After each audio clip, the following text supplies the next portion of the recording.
আসসালামু আলাইকুম, সবাই কেমন আছেন? আজকে আমি চলে আসলাম একটি মজার রেসিপি নিয়ে। আজকে আমি করে দেখাবো লাউয়ের খোসা ভর্তা, তাও আবার ডিম দিয়ে। এখানে আমি একটি লাউ ছিলে নিয়েছি। লাউয়ের খোসাগুলো একটু পুরো করে ছুলে নেবেন।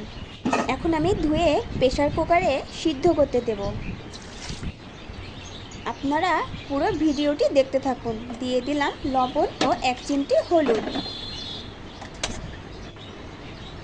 আর হ্যাঁ, ভিডিওটি ভালো লাগলে লাইক বা কমেন্ট করবেন। এখানে আমি রসুন, পেঁয়াজ ও শুকনো মরিচ ভেজে নিয়েছি। লাউয়ের খোসা সিদ্ধ হয়ে গেছে। আমার রসুন, পেঁয়াজ ও মরিচ ভাজাও হয়ে গেছে। আমি সরিষার তেল দিয়ে ভেজে নিয়েছি।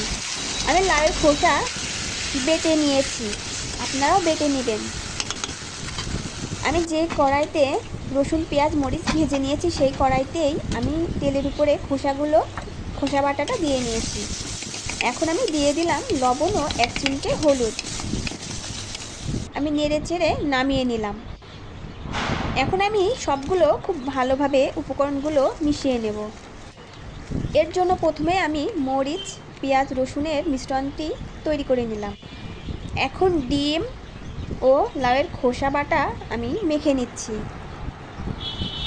এই রেসিপিটা খুবই সুস্বাদু, আপনারা বাসায় তৈরি করে দেখবেন।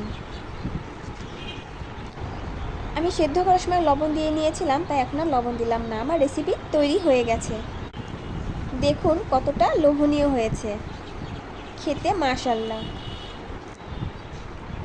আমার রেসিপি কেমন হয়েছে জানাবেন। ভালো থাকবেন সবাই।